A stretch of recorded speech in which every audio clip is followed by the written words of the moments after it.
지난 시간에 이어서 서역으로 떠난 구법자들, 그러니까 인도로 간 사람들, 사실 인도하고 서역하고 약간 달라요. 그래서 서역 지역 이러면 여기를 서역 지역이라고 합니다. 여기가 서역이고, 그 다음에 인도라고 하면 인도는 인도고, 인도는 인도고.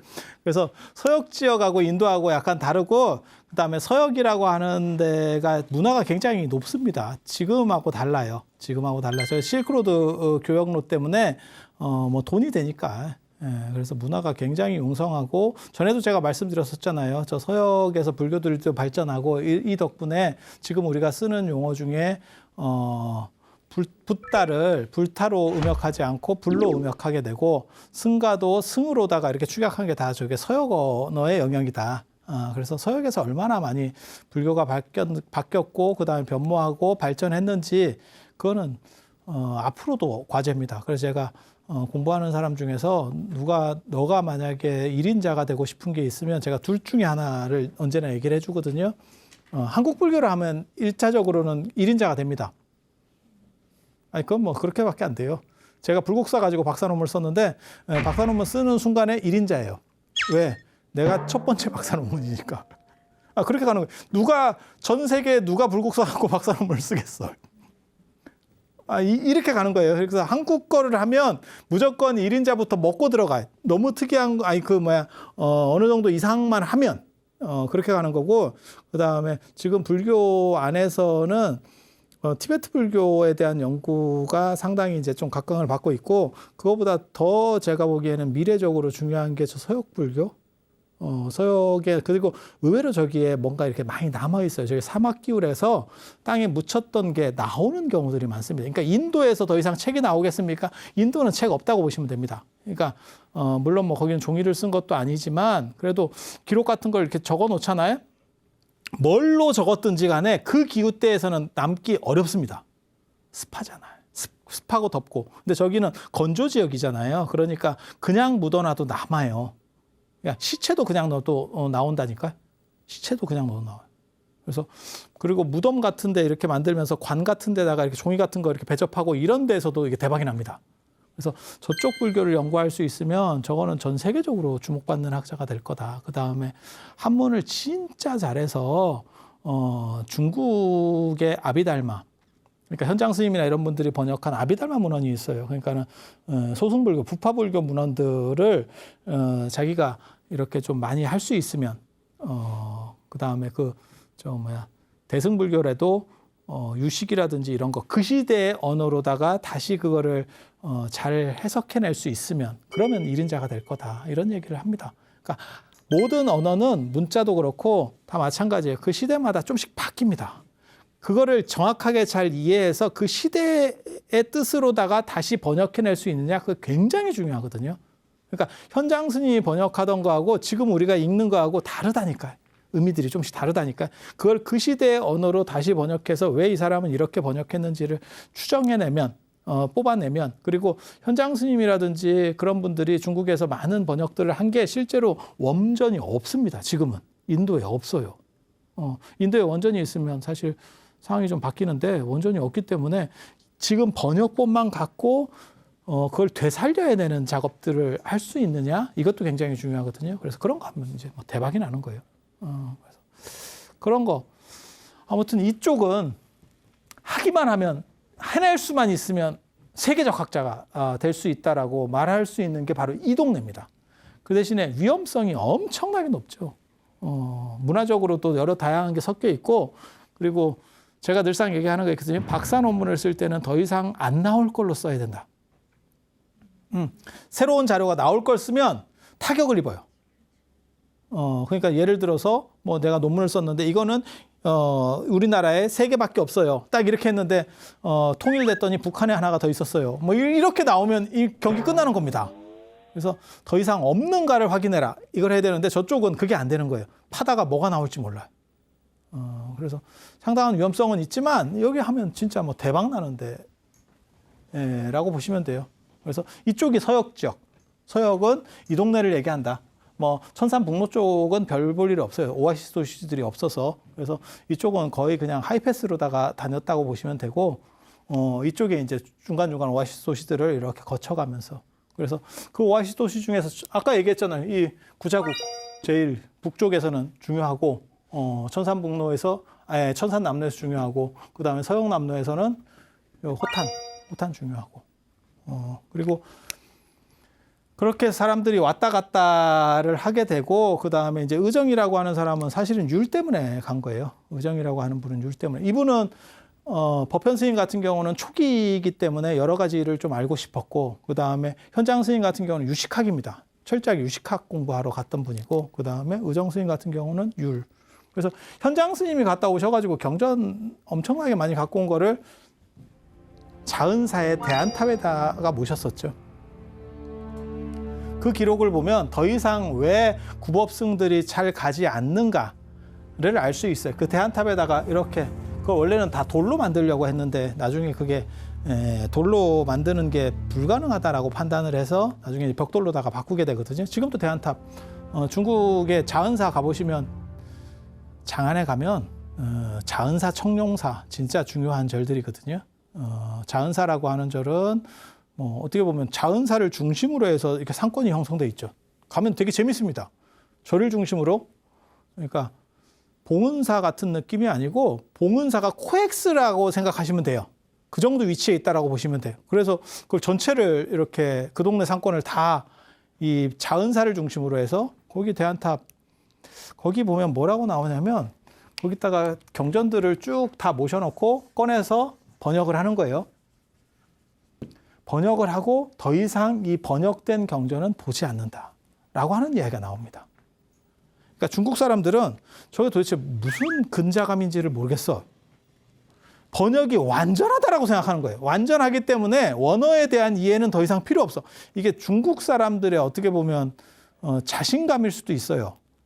근데 인도말하고 중국말은 너무 다르기 때문에 전에 제가 구마라즘 얘기할 때처럼 이 번역은 전체 흐름들을 끊어놓는다. 그러니까 뜻은 전달해 줄 수 있어도 그 느낌은 많이 상쇄된다라고 한 게 구마라즘이 100% 맞는 거예요.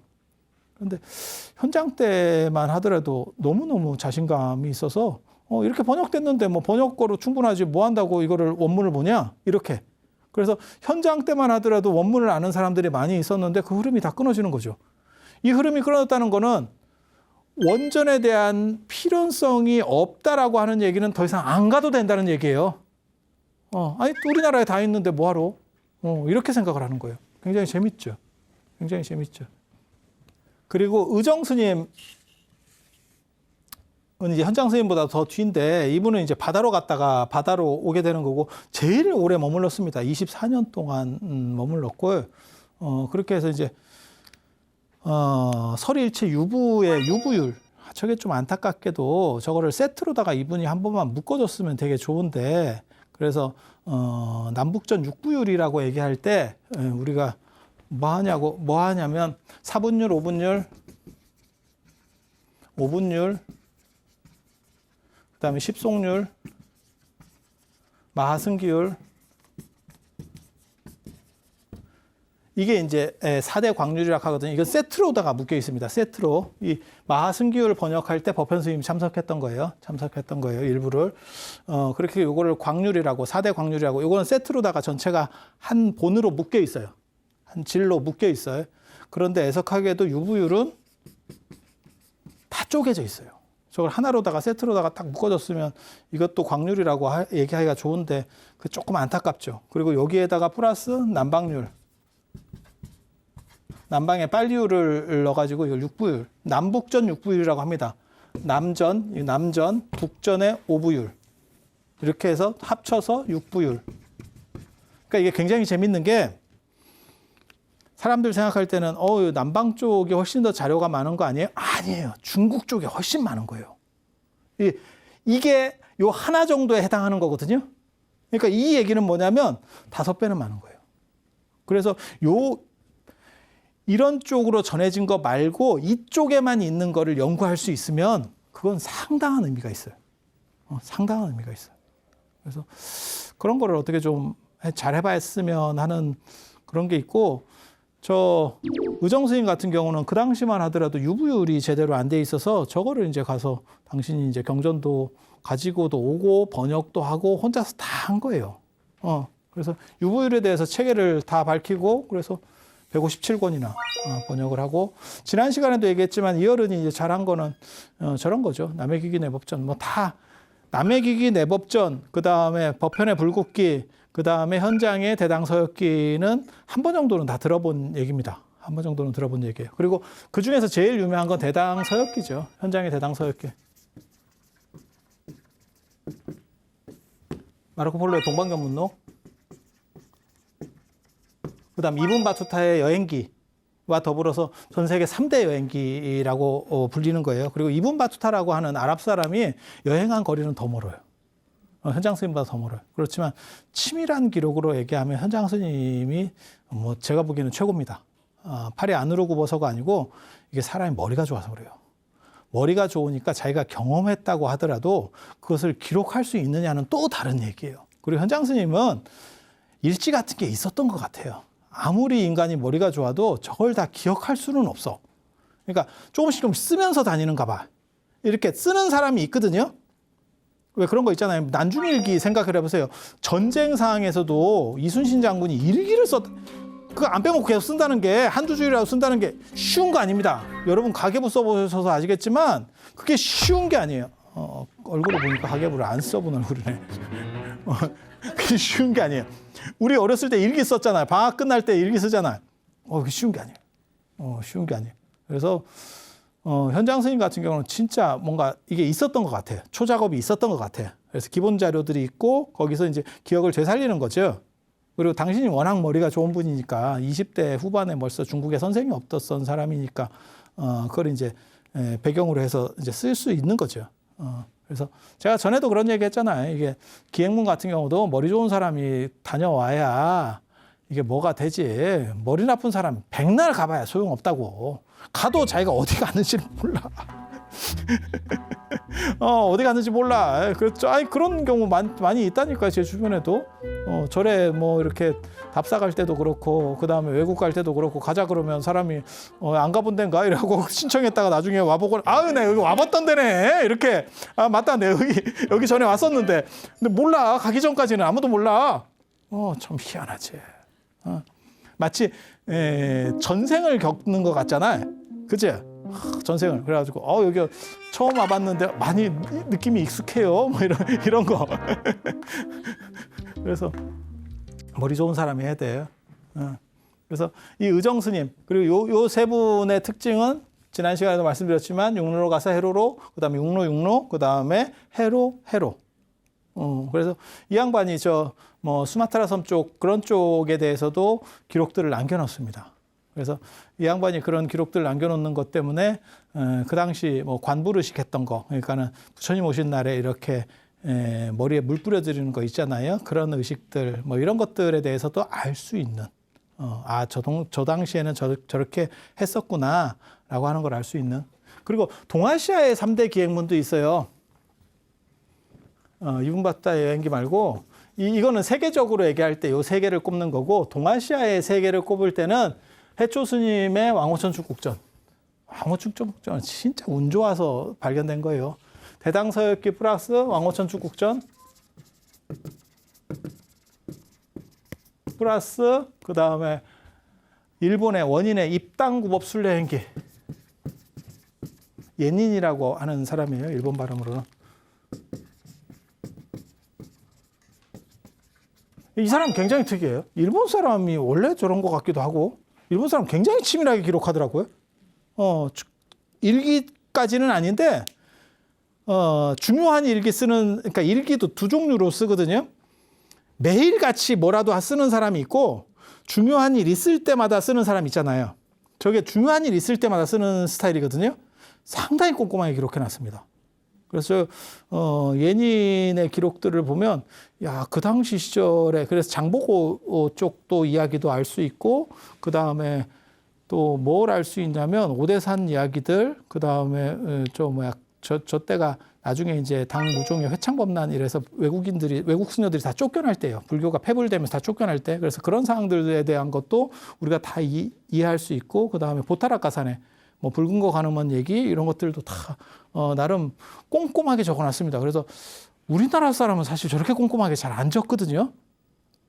근데 아니 중국도 현장 스님만 꼼꼼하게 적는 게, 제가 지난 시간에 말씀드렸잖아요. 저거는 황제의 요청에 의해서 당태종 이세민이 그걸 요청을 해서 국정자료로 쓰기 위해서 야 좀 깔끔하게 좀 해주세요. 이래가지고 저게 국가적인 그런 부분들과 걸려 있어서 그렇게 꼼꼼하게 쓴 거지, 보통은 그렇게 꼼꼼하게 안 쓴다니까요.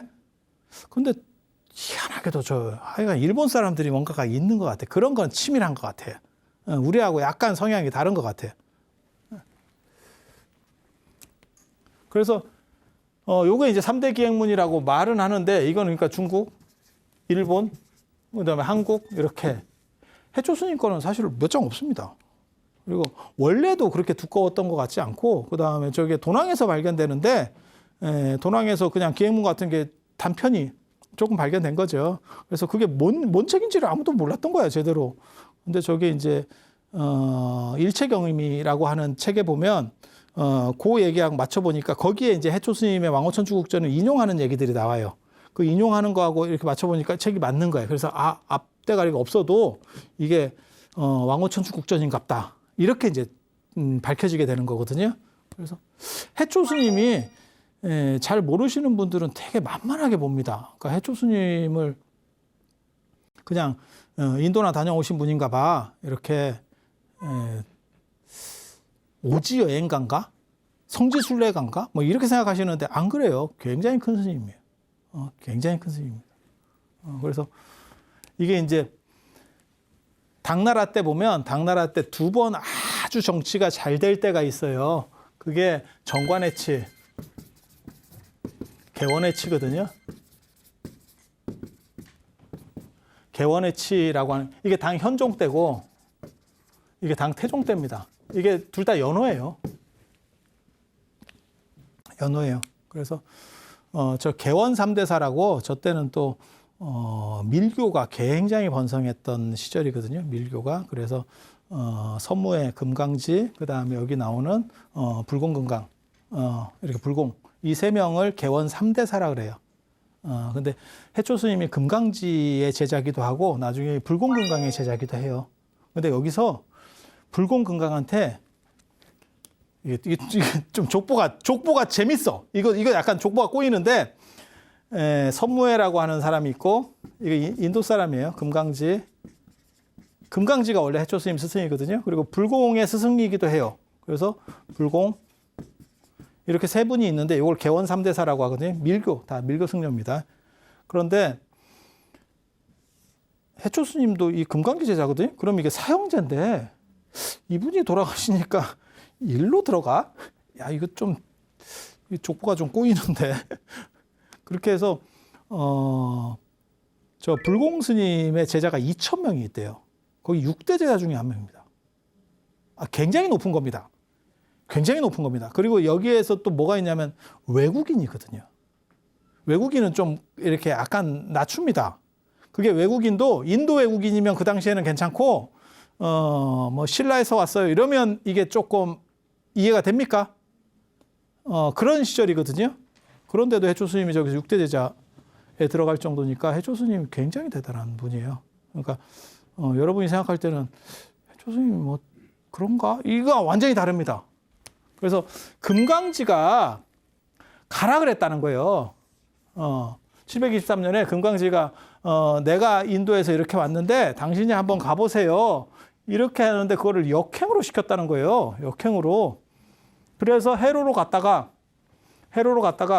저 금강지가 바다로 들어왔기 때문에 광동성으로 들어오거든요. 중국 광동성이 이쪽이에요. 홍콩이 있는데 전부 이쪽으로 들어와요. 동남아시아를 거쳐서 이쪽으로 들어오는데 이 거꾸로다가 이렇게 가가지고 해초는 이렇게 온다는 거예요. 지금 거꾸로.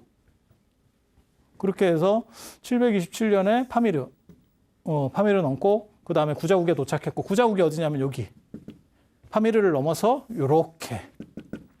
그러니까는 이게 지금 천산남로로 돌아왔다는 걸 알 수 있죠. 그리고 728년에 장안으로 돌아왔다. 장안에서 유명한 사찰이 자은사가 있어요. 자은사가 이제 현장 스님 사찰. 자은사, 당고종 이치가 자기 어머니를 위해서 지은 사찰. 그래서 어머니의 은혜라 그래서 자은이라고 하는 거고, 이게 법상종의 수사찰입니다. 그러니까는 총본산, 법상종이 유식종, 그 다음에 유가종, 이렇게 자은사라고 하는 게 있고, 그 다음에 화엄종 사찰은 나중에 이제 뭐 얘기를 해드리겠지만, 원래 화엄종 사찰은 소환탑이 있었던 천복사가 화엄종 사찰이에요. 천복사가 이게 화엄종 현수법장 스님 사찰인데, 여기에 소환탑이 건설되면서 소환탑이 건설되면서 의정 스님이 여기다가 경전을 모셔놔요. 자은사에는 대안탑, 큰 기러기탑, 작은 기러기탑. 기러기탑은 현장 스님이, 제가 전에도 잠깐 이런 말씀을 드렸었는데, 현장 스님이 인도 가서 너무너무 감명을 받은 사건, 그게 기러기 사건이죠. 이제 저는 지난번에 얘기를 잠깐 해드렸기 때문에 그냥 간략하게 말씀드릴게요. 기러기가 날아가는 걸 보고 소승불교의 스님들이 농담 삼아서 저것 좀 이렇게 먹었으면 좋겠다. 구워 먹었으면. 그냥 농담을 한 거예요. 농담으로. 그랬더니 그 기러기가 이렇게 떨어져가지고 그 발 앞에서 죽었다. 그래서 그거를 참아 먹지 못하고 거기다 탑을 세워서 소승불교에서 고기를 먹고 있지만, 그러니까 부파불교나 이런 데서는 고기를 먹고, 지금 남방불교에서 고기를 먹습니다. 그렇게 먹는 거는 타당한 것이 아닌 것 같다. 그건 부처님께서 그 당시에 어쩔 수 없어서 그렇게 말씀을 하신 거고, 대승불교에서 말하는 것처럼 육식을 끊는 게 옳겠다라고 해서 그걸 전향하면서, 그게 어떻게 보면 소승에서 대승으로 전향하고, 그 다음에 소승과 대승의 차이, 육식주의입니다. 육식주의. 그 차이를 기념하는 큰 탑이 기러기탑이에요. 그 기러기탑을 보고 현장 선생님이 너무너무 감동을 받아서, 그게 자언전에도 나오고 대당서역기에도 나오거든요. 그래서 그거를 감동을 받아서 그거를 중국에 와서 당신이 만든 게 대안탑이에요. 원래는 안탑이겠지. 안탑. 그냥 기러기탑. 기러기탑. 그리고 나서 이 천복사의 의정 스님이 당신 경전들을 모시기 위해서 탑을 만들었는데, 그것도 안탑이라고 한 거예요. 근데 이 탑이 작으니까 사람들이 대안탑, 소안탑 이렇게 이제 부르게 되는 거예요. 대소로. 천복사라고 하는 절이 화엄종에서도 중요하고, 그 다음에 의정 스님하고 관련해서도 중요하다. 개인적으로는 너무너무 안타까운 게, 지금 이 절은 그냥 약간 어떻게 보면 공원같이 되어 있습니다. 절 역할을 하는 게 아니고 약간 공원 같은, 그래서 좀 굉장히 많이 쓸쓸하죠. 이게 굉장히 중요한 사찰인데, 참고로 말씀드리면 중국은 좋은 절은, 중요한 사찰은 앞에 대자를 붙여줘요. 그래서 구분하기가 굉장히 좋아요. 그냥 대자가 붙었나 안 붙었나만 보면 돼. 그러니까 자은사라고도 하지만 대자은사 이렇게 합니다. 천복사라고만 하는 게 아니고 대천복사. 그리고 청룡사. 이건 밀교의 본찰입니다. 밀교의 본찰. 지금 해초 스님 계셨던 데도 이 청룡사. 그래서 청룡사는 시내 한가운데 있어요. 그래서 지금 우리식으로 말하면 조계사 같은 식의 사찰. 그래서 절 느낌은 별로 안 납니다. 그냥 그래요? 이러면서 들어갔다 나오는데, 근데 한때는 거기가 굉장히 중요한 사찰이에요. 저 밀교 시대를 풍미하면서 왜 나중에 이제 밀교가 그렇게 인기를 얻게 되는지를 나중에 얘기를 해드릴게요. 그래서 해초 스님 같은 경우가 이렇게 계시다가 나중에 밀교가 이 불공이 오대산 쪽으로도 진출을 해요. 중국 오대산. 산서성 오대산 쪽으로도 진출을 하거든요. 그래서 이 오대산에 금각사를 짓고, 그러니까 금으로 덮인 절을 지어요. 금각사 이런 거 아세요? 일본에도 있고 우리나라에도 있죠. 우리나라에도 있죠. 일본에 금각사, 일본에 가면 그 교토에 가면 금각사 가잖아요. 교토에 가면 금각사. 그래서 일본 그 절은 뭐 나중에 뭐 불났다하죠. 너무 아름다워서 뭐 불을 질렀다면 뭐 몰라, 뭐 어떻게 뭐 하고, 우리나라에도 있잖아요. 금으로 된 수국사, 그죠? 수국사. 그래서 절 건물 전체를 이렇게 금으로다가, 본전만 그랬겠죠. 본전만 이렇게 금으로다가 단청한 금각사라고 하는 절을 짓게 되고, 원래는 저 중국 오대산이 굉장한 영지입니다. 그리고 거기를 화엄종에서 한번 이렇게 했다가 맨 처음에는 문수보살 도량으로 시작을 했고 다음에 청량 진관 스님이 그쪽으로 세력을 넓히면서 화엄종으로다가 이제 많이 되는 거고 그 현통사 현장 스님이 진관 스님이 계시던 절은 현통사고 청량 진관이 계시던 데는 현통사고 이게 대부 영추사입니다. 원래는 대부 영추사라고 하는 절이고 그 다음에 나중에 불공금강이 들어갔던 거는 금각사. 그래서 이 절을 만들어 놓고 당신이 장안을 비우고 거기에 계속 주석할 수가 없는 거예요. 그래서 해초 스님을 이렇게 보내거든요. 일종의 총책임자 비슷하게 그렇게 해서 해초 스님이 저기에서 돌아가십니다. 그게 건원보리사. 건원보리사. 여기서 돌아가셔. 제가 저 절을 가보고 싶어서 내가 또 오대산에 제가 여러 번 갔었잖아요. 오대산에 제가 원래 자장률사 가지고 박사도 썼고 그 다음에 오대산 내가 문수보살이 어디서 나오는지도 아는 사람이거든.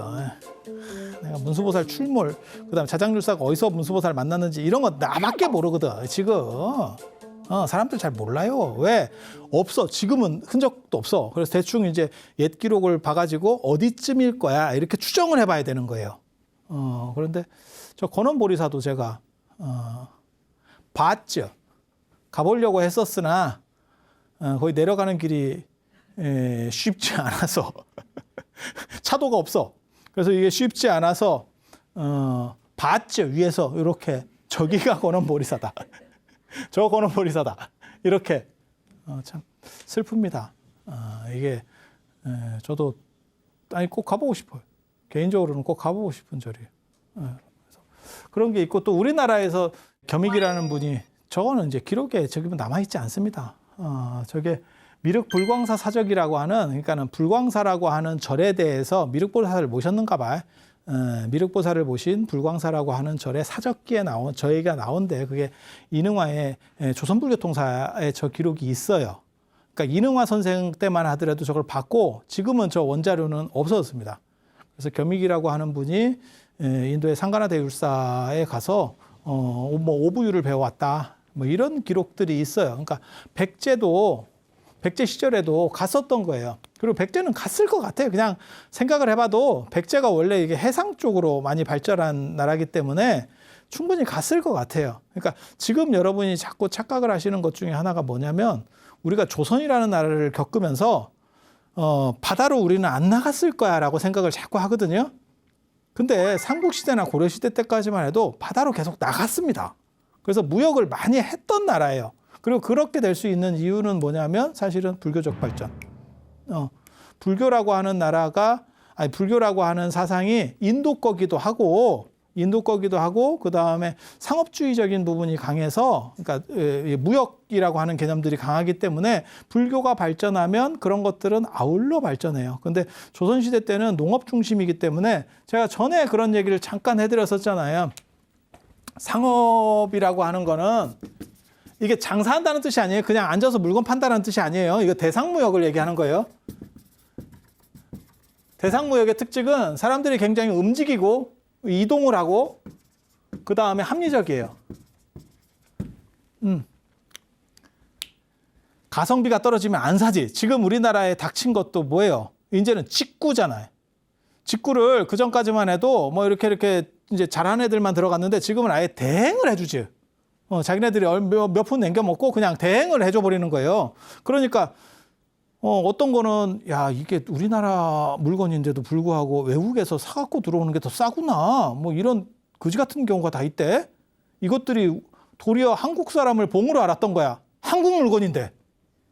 야 이런 경우가 어딨노?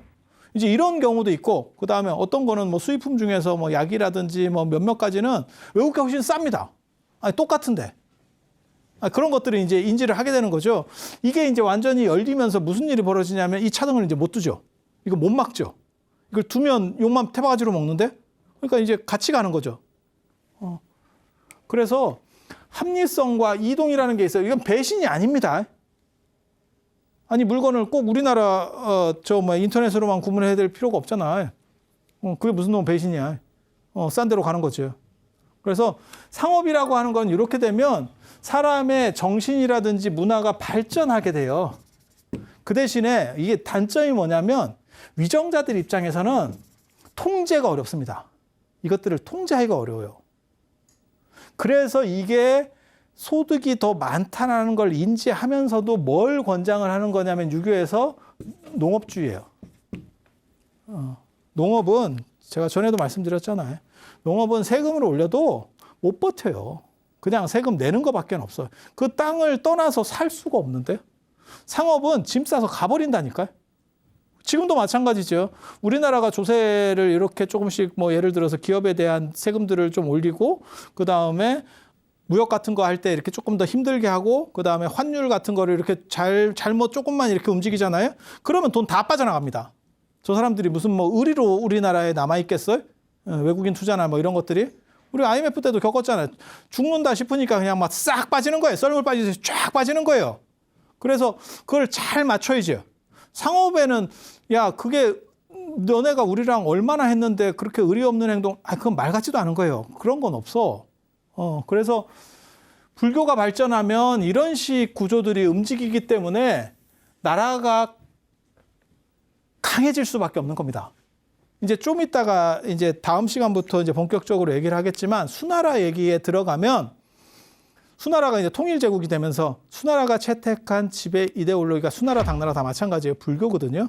그래서 이게 이제 굉장히 강력해져요. 그러면서 드디어 중국이 처음으로 전 세계에서 1등 국가로 올라오기 시작합니다. 그전에는 제가 계속 전에도 말씀을 드렸었어요.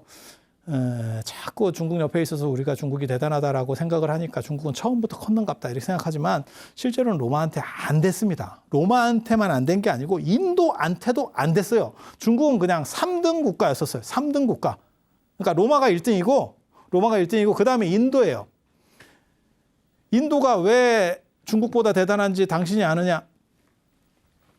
중국이 대단했으면 인도 사람이 중국으로 오지 중국 사람이 인도로 안 갑니다. 안 갑니다. 그런데 구법승들이 인도로 가고 있잖아요. 그리고 인도 사람들도 중국으로 와요. 왜 오느냐? 성공하려고 오는 거예요. 불교를 전하려고 하는 것도 있지만 성공하려고 오는 거예요. 그러니까 높은 데로 더 높기 때문에 배우려고 와요. 이게 이 개념이 아니에요. 가르쳐주기 위해서 오는 거예요. 그래서 문화적으로 이게 차등이 벌어진 거예요. 차등이 벌어진 거예요. 그리고 실제로 제가 그 얘기를 해드렸잖아요. 현장 스님이 귀국하려고 하니까 그 인도 사람들이 뭐라고 얘기했냐면 왜 너네 나라 상태가 메롱인데 거기를 꼭 가려고 다시 되돌아가려고 하느냐. 현장 스님은 어떻게 보면 한족 골수주의자입니다. 한족 우월론자예요. 그러니까 약간 인종차별적인 기질이 있는 사람이거든요. 이 양반이. 그래서 한족이야말로 굉장히 뛰어나 이런 스타일이에요. 우리나라에도 그런 사람들이 있습니다. 국수주의자들 뭐 있어요. 그런 분들이 있거든요. 그래서 우리나라 사람이 뭐 최고예요. 물론 저는 이제 그런 분들을 뭐 그렇게 좋아하지는 않거든요. 왜냐하면 그렇게 최고인데 왜 우리는 이렇게 살았을까? 뭐 이런 생각이 드니까 최고면 처음부터 좀 잘 해줘야지. 최고라고 말은 하는데 실제로 역사적으로 보면 이게 우리가 그렇게 최고로 산 것 같지는 않은데 찬란한 문명 5,000년 그래 대단하지. 하지만 근데 그냥 살아왔지. 굉장히 위험한 발언일 수도 있는데 살아왔지 뭘 그렇게 두드러지게 막 뭐 전 세계를 한번 막 휩쓸고 이런 거 나라가 작으니까 그렇죠. 야 네덜란드나 포르투갈 생각해봐. 걔네가 우리보다 큰 나라라고 생각하나? 그래도 걔네는 전 세계를 한번 주름 잡았어. 아니 진짜 그렇게 생각해 보면 우리 조상이 그렇게 열심히 한 것 같지는 않은데 라는 생각이 들죠. 그래서 제가 그런 얘기 하거든요. 외국 나갈 때도 제 주변에 외국 유학 가고 이런 학생들한테도 꼭 한국 걸 배워가라 이런 얘기를 하면서 절대 한강의 기적 이런 거 쓸데없는 약 팔지 마라. 선진국으로 가서 절대 그 약 팔면 안 된다. 내가 이런 얘기 해주거든요. 왜? 한강의 기적이 우리가 볼 때는 한강의 기적인데 걔네가 볼 때는 너네 왜 그렇게 살았어? 이거밖에 안 돼요. 미국 사람이 볼 때, 야, 너네는 진짜 대단하구나. 몇십 년 만에 이렇게 올라왔어. 이렇게 볼 것 같아요? 걔네 입장에서 보면, 꼴등 하다가 한 50등, 반에서 한 50등 하다가 한 20등으로 올라온 거예요. 근데 걔네 입장에서는 걔네는 처음부터 한 10등 하다가 1등으로 올라온 애거든. 그러면 왜 거기 바닥에 있었어? 이렇게 얘기한다니까. 그래서 이게 생각이 좀 다릅니다. 생각이 좀 달라요. 그래서 중국이 1등이었다는 생각을 하시면 안 돼. 그래서 그 당시에는 로마가 당연히 셌었고, 몰라, 나 페르시아 중동 쪽을 잘 모르겠네. 인도도 당연히 셌었어요. 그래서 현장 스님한테 너 뭐하러 돌아가려고, 상태도 안 좋은 나라에 왜 가려고 해? 이러니까 현장 스님이 뭐라고 얘기했냐면 나는 그래도 돌아가야 된다. 내 국민들을 위해서, 내 국민들을 계몽하기 위해서, 그리고 내가 요 배운 거를 가르쳐서 우리나라를 어떻게든지 끌어올리기 위해서라고 하는 얘기를 해줘요. 그러니까 한 번도 현장 스님이 만약에 당나라가 그 당시에 더 세다는 생각이 있었으면 아니야, 너네보다 우리가 훨씬 세라고 말했을 사람이에요. 현장 스님은 진짜 국수주의자거든. 그런데도 거기서 받아치지를 못합니다. 전혀. 그 얘기는 현장 스님도 인정하는 거야. 양쪽에 살아보니 아, 요거보다는 이쪽이 나은데 이 생각이 들었던 거예요. 그런데 중국이 확 떠오르는 게 언제냐면 수나라 당나라 때예요. 그거는 불교가 지배 이데올로기가 되면서, 그래서 불교가 이 지배 이데올로기냐라고 하는 게 굉장히 중요하거든요. 우리나라도 마찬가지예요. 신라. 우리나라 전 역사를 통틀어서 제일 잘 산 때는 신라입니다. 신라. 그리고 그보다 떨어지는 게 고려, 고려보다 떨어지는 게 조선이에요. 그리고 지금 우리나라 위치도 신라보다 셌었는지, 통일신라보다 셌었는지 잘 모르겠습니다. 정확하게 말하면. 지금 우리나라가 GDP나 이런 걸로 보면 지금 이태리 정도, 이태리보다 조금 떨어지거든요. 이태리는 진짜 백도를 너무 한 거죠. 그 로마에서부터 생각을 해봐. 이거는 1000년 이상 이렇게 온 거예요. 이 나라는 도대체. 그냥 가지고 있는 유산만 가지고도 먹고 들어가는 게 있는데, 개인적으로 생각했을 때 사실 이태리나 영국이 굉장히 좀 무능한 나라라고 생각을 하거든요. 처음에 조상들은 굉장히 잘했지. 근데 그렇게 덩치 큰 걸 물려받은 나라 치고는 그냥 부자 3대는 먹고 간다, 이런 정도로 지금 버티는 거지 크게 잘하는지는 잘 모르겠어요. 근데 그래서 지금 현재 우리나라의 수준이 지금 통일신라 시대 정도의 위상을 확립했는지도 잘 모르겠습니다. 그 정도로 통일신라 시대가 강력했어요. 경주에 뭐 100만 도시였었고, 전 세계 10대 도시였었고, 그런 상황이었으니까. 그리고 그걸 유지할 수 있었던 거는 다 돈이에요. 그리고 그 돈은 상업이에요, 상업. 상업. 그래서 불교가 발전하는 시절은 전부 상업이 돌고 돈이 돌아요. 그러면 이 상황을 계속 유지해 갈 수 있었는데 왜 농업 중심으로 바뀌어 갑니까? 거기에는 위정자들의 판단이라고 하는 게 한 가지 있는 거고, 중농주의가 다스리기가 좋다라고 하는 게 있고, 불교가 나중에 그건 나중에 얘기해 드릴 거예요. 송나라 때 되면 불교가 제도화되면서 상업의 활기를 잃어요.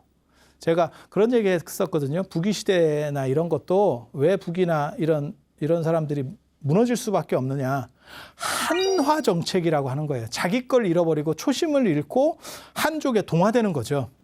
그거는 북방 유목민들이 중국을 점령하고 나서 언제나 겪었던 문제예요. 북위 때도 그렇고, 뭐 금나라 때도 그렇고, 청나라 때도 그렇고, 뭐 다 마찬가지입니다. 이게 굉장히 재밌어요. 수나라도 똑같은 행동들을 해요, 사실은. 수나라도 비슷한 행동을 합니다. 그래서 왜 그런 행동을 하는지는 이해는 돼요. 그게 오히려 효율적이라고 생각은 했지만, 그렇게 되면 자기 색깔을 잃어버리는 거예요. 그러니까 뭐하고 똑같은 거냐면 그런 거죠. 햄버거가 들어왔어. 햄버거가 우리나라에 들어왔어. 그랬더니 한국 사람 입맛에 잘 안 맞아. 그래서 뭐가 나왔냐면 김치버거, 불고기 버거가 나왔어. 그죠? 그런 게 나왔어. 그러니까 또 뭐가 있었냐면, 야, 빵보다는 쌀이 더 영양가가 있고 좋대. 나 진짜 그런지는 모르겠어요. 정확하게 말하면. 왜? 그러면 쌀 먹고 산 사람들이 훨씬 더 뭔가 능력자들이 많이 나와야 되는데 실제로 그런 사람 안 나왔잖아. 아니, 영양가가 좋고 이러면 머리 좋은 놈이 이쪽에서 더 많이 나와야 되는 거 아니에요? 동아시아에서? 근데 전 세계 지금 전체 흐름은 이쪽이 아닌데? 뭘 근거로 쌀 얘기를 하는지 나 잘 모르겠어. 뭐 쌀이 더 좋은지 어쩐지 잘 모르겠지만 쌀 얘기를 보면 그래서 라이스버거라는 거 나왔었죠. 그죠? 그러면 야 라이스버거에다가 한번 생각을 해봐. 김치버거든 뭐 불고기버거든 이렇게 먹잖아요. 그럼 나중에 무슨 얘기 나오냐면요. 야 그러면 그냥 한정식을 먹어. 왜 햄버거를 먹어? 그럼 한정식 먹어. 이렇게 되면 논리 구조가 무너져요. 이쪽에 변별력이 떨어진다고. 그게 사실은 불교가 초심을 잃고 나중에 유교나 이런 쪽에 밀리는 가장 큰 이유입니다. 이해가 됩니까? 그러니까 자기 색깔이라고 하는 거를 유지해야 되거든요. 근데 그 색깔을 다 잃어버려 버린 거예요. 그러면 내가 왜 너네를 선택해야 되냐에 대해서 선택권이 없는 거죠. 이거는 밥의 다른 방식이야. 밥을 그냥 싸서 먹는 거야. 김밥하고 뭔 차이가 있어? 이제 이렇게 되는 거죠. 야, 햄버거가 김밥이냐? 뭐 죽도 밥도 아니고 이게 뭐야? 정체성이 뭐야? 너의 정체성은 뭐야? 그래서 그런 문제를 겪으면서 불교가 무너지는 거거든요. 그래서 구법 여행을 떠날 때만 하더라도 불교의 주류라고 하는 거는 사실은 인도에 당연히 있었고 거기에서 활력이라는 게 있었던 때 이게 계속 왔다 갔다 한다는 게 활력이라고 하는 게 있었던 거고 그러한 현상들 속에서 불교가 번성해 가는 거고 나중에 이제 그쪽 인도 부분이 닫히면서 활력이 떨어지고 중국화되고 이제 불교는 기울기 시작하는 거예요. 그래서 오늘까지는 구법승들에 대한 이야기 간략하게 해드리고 다음 시간에 이제 수나라의 통일, 이 굉장히 중요한 얘기입니다. 이제 통일 제국이 들어서면서 수나라, 당나라로 연결되고 중국이 드디어 인도를 제낀 건 문제가 없고요. 로마를 완전히 제낍니다. 그리고 로마가 그 당시에 또 잠깐 메롱이에요. 395년이 되면 로마가 동로마 서로마로 이제 콘스탄티노플로 이제 찢어지거든요. 이게 그러면서 로마가 쭉쭉쭉 깔아앉고 있는데 이쪽에서는 통일이 된 거예요. 통일되면 뭐 이거 지금도 마찬가지잖아요. 중국이 잘나서 미국하고 맞서겠어요? 떡대가 크니까 맞서지. 미국하고 맞서는 나라 봐봐. 러시아, 중국, 인도 이런 나라들이잖아요. 다 뭘로 맞서요? 떡대로 맞서잖아. 근데 엄청난 떡대가 만들어진 거예요. 유럽만한 떡대가 하나로 만들어진 거예요. 지금 중국이. 그러면서 로마를 이제 완전히 압도하면서 드디어 전 세계의 중심이 중국. 그래서 모든 길은 로마로 통한다는 말이 모든 길은 장안으로 통한다라는 걸로 바뀌게 되는 그러한 이야기를 제가 다음 시간에 해드리도록 하겠습니다. 자, 들어주셔서 감사합니다.